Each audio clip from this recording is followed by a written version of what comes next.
Examen del 18 de enero de 2017 en farmacia de Alcalá de Henares. Dieron este esquema que está reconstruido y sobre él me hacían una serie de cuestiones. De la fórmula estructural, de una serie de compuestos, las vamos a hacer todas. Indique los reactivos que son necesarios, los vamos a poner todos. Detalle los productos o intermedios de reacción en las reacciones desde los puntos del 7 al 8. Esta parte del problema hay que explicarla más detenidamente. Describa detalladamente los pasos implicados en la transformación que tiene lugar a partir de los compuestos del 5 al 7. Esta parte también hay que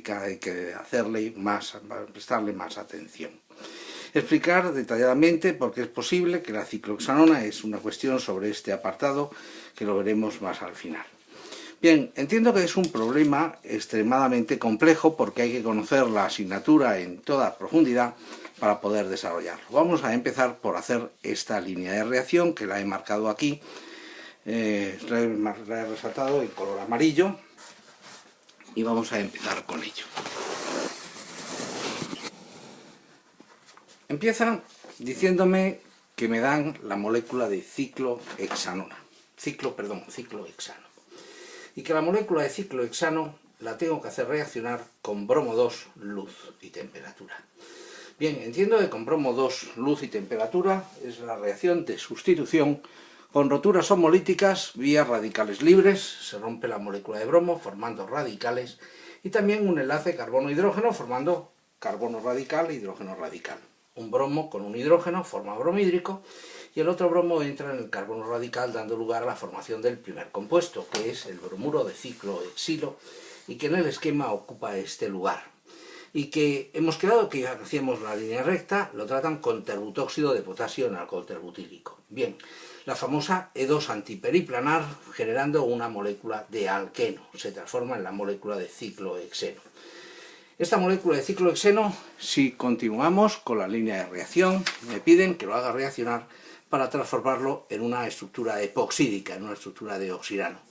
Para hacer esa transformación es necesario tratar con un reactivo que es, lo más normal es tratar con un reactivo como puede ser una molécula de perácido, el metacloroperbenzoico, y con ese reactivo la molécula de alqueno sufre el proceso de epoxidación y se transforma en el epóxido. Y ese epóxido me dicen que lo rompa, que lo trate con un reactivo que no me dicen y paso a tener aquí un agrupamiento hidroxilo y aquí un agrupamiento metoxi. Bien, ese reactivo es el metanol y aquí lo podemos hacer indistintamente en medio ácido o en medio alcalino. Voy a utilizar el medio ácido. Recordar que la rotura de los epóxidos transcurre siempre en trans, por tanto, esto es claramente la formación de una rotura de epóxido.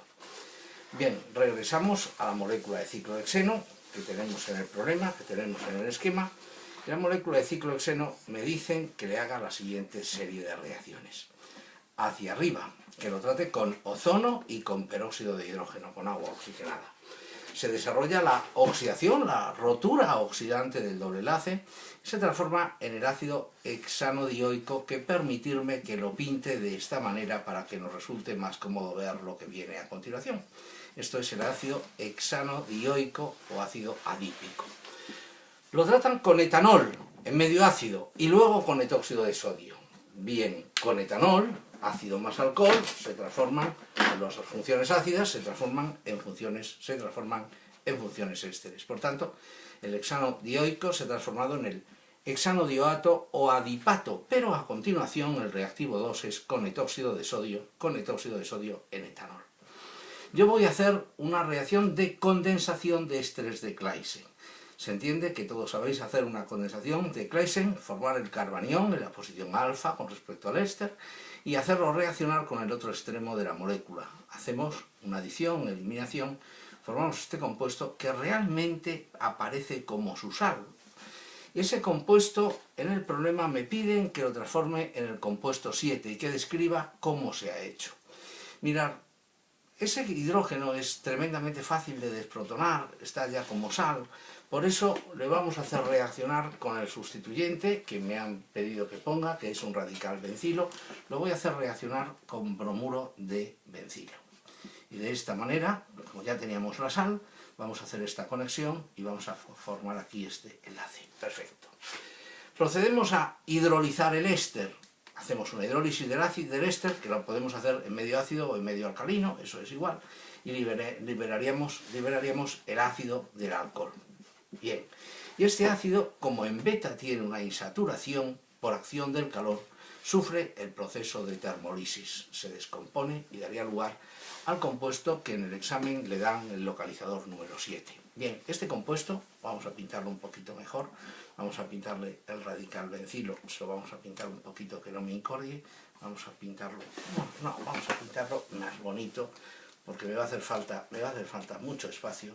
Tenemos por aquí la ciclohexanona y por aquí el radical bencilo que hemos introducido cuando era la sal del beta-cetoéster. Me dicen, 1, trátalo con ácido nítrico en ácido sulfúrico. Eso es una nitración, una sustitución electrofílica, y la nitración la haré en el anillo aromático en la posición para. Obtendremos este compuesto. 2, trátalo con hierro clorhídrico, con hierro y clorhídrico, un metal y un hidrácido. Se producirá la reacción de reducción del grupo nitro transformándolo en agrupamiento amino. Trátalo a continuación con nitrito de sodio en exceso de clorhídrico a baja temperatura, 0,5 grados. En esas condiciones, el agrupamiento amina primaria, aromática, se transforma en la correspondiente sal de diazonio. Y esta sal de diazonio la hace reaccionar con cianuro cuproso. Bien, esto es la reacción de descomposición de una sal de diazonio, reacción de Sandmeyer. Se descompone, se va al nitrógeno 2 y entra el agrupamiento carbonitrilo. Bien, hemos hecho la línea de reacción que va hacia arriba. Vamos a buscar otra línea de reacción. Me dicen, la molécula de alqueno la tratarás con lo que sea para que se transforme en un alcohol. El alcohol lo tratarás con un reactivo para transformarlo en la ciclohexanona, que es el compuesto 12. Esta ciclohexanona la halogenarás en alfa. Esa ciclohexanona halogenada en alfa, formarás un doble enlace y harás estas líneas de reacción que entiendo que son extremadamente interesantes.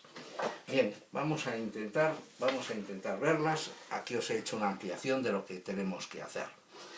A la molécula de derivado halogenado la tenemos que transformar en una molécula de alcohol por reacción de sustitución nucleofílica. Yo he puesto sosa en caliente, agua, y he transformado en el ciclohexanol. La siguiente exigencia del problema era transformarlo en la ciclohexanona. Para ello he empleado el trióxido de cromo en piridina, el PCC, trióxido de cromo, piridina, clorhídrico, o bien el reactivo de Schwer. El reactivo de Schwer es el cloruro de oxalilo en dimetil sulfóxido a menos 78 grados. Y estaríamos en la ciclohexanona, a la que tenemos que trabajar con bromo en medio ácido para que se produzca la alfa halogenación. Recordad que las moléculas de carbonilo se halogenan en alfa y que lo pueden hacer o bien en medio ácido o bien en medio alcalino. La diferencia es que en medio ácido la reacción es controlable y además se hace en el carbono más sustituido. En medio alcalino la reacción es incontrolable. Para transformar esa molécula de acetona halogenada en alfa en una molécula con un alqueno, lo que hacemos es tratar con potasa en etanol caliente y por tanto provocamos a través de una E2 la generación de este doble enlace. Ese doble enlace conjugado con el carbonilo me decían en el examen que lo hiciera reaccionar con la molécula de ciclopentadieno. Bien, con el ciclopentadieno entiendo que todos veríais que es una reacción de cicloadición de Diels-Alder formando esta estructura bicíclica que la tenéis aquí. Bueno, una estructura tricíclica más bien. Si seguimos haciendo reacciones hacia abajo, el problema me decía, oiga, trátelo con el órgano metálico de cobre-litio en tetrahidrofurano, con el reactivo de Hillman. Se desarrollaría una adición conjugativa, una adición en 1,4, y tras la posterior hidrólisis obtendríamos este compuesto, pero que se me ha ido la mano y he mantenido el doble enlace. Todo escribano comete alguna falta de ortografía, o se le escapa un borrón. Bueno, esta molécula de carbonilo había que hacerla reaccionar con este otro reactivo que salía de aquí de la izquierda, que era el bromuro de isopropilo con la trifenilfosfina, en hidruro de sodio y tetrahidrofurano. El bromuro de isopropilo con la trifenilfosfina forma la sal de fosfonio, y la sal de fosfonio con una base poderosa desarrolla la formación del reactivo de Wittig. Reactivo de Wittig que, hecho reaccionar con la molécula de ciclohexanona, conduciría a la formación de esta molécula de alqueno. Bien, esa es la parte del problema que os he dicho, y me queda la parte de la derecha. La parte de la derecha es bastante complicada. Mirad, aquí tenéis la molécula de cetona halogenada, donde he marcado que este carbono es un carbono esterocéntrico. ¿Es R o es S? Bien, es una mezcla racémica. Si lo tratáis con tetrahidroborato de sodio, para que aparezcan los compuestos 14 y 15, estáis reduciendo el carbonilo hasta alcohol. Por tanto, el OH que se genera y el bromo que ya estaba, puede ser que queden en cis o que queden en trans. Les hacen una transformación del alcohol en éter. ¿Cómo lo han hecho? Pues formando la sal con una base poderosa, amiduro de sodio, y yoduro de metilo, una reacción de metilación, han metilado. Aquí tengo el bromo y el metoxi en cis, aquí lo tengo en trans. Al tratarlo con un medio alcalino, debéis entender que este hidrógeno está trans, coplanar con respecto al bromo, y que por tanto se puede generar el doble enlace hacia este lado. En cambio, en el otro isómero, el hidrógeno está al mismo lado, estarían los dos por detrás, al mismo lado que el bromo, luego el doble enlace no tiene más opción que formarse hacia el otro lado. Si vosotros los éteres los rompéis, los hidrolizáis, aquí saldría un enol, y ese enol por tautomería daría la ciclohexanona, que es lo que dice el problema. Pero por aquí me dice que si hacemos la reacción, al hacerle la hidrólisis no se obtiene ciclohexanona, es cierto. Aparece un alcohol y un doble enlace, pero no en el mismo carbono. Hay otra reacción desde este compuesto hacia arriba con hidruro de sodio, y con hidruro de sodio lo que se hace es formar la sal y desarrollar el ataque interno, la deshidrohalogenación de la aloidrina.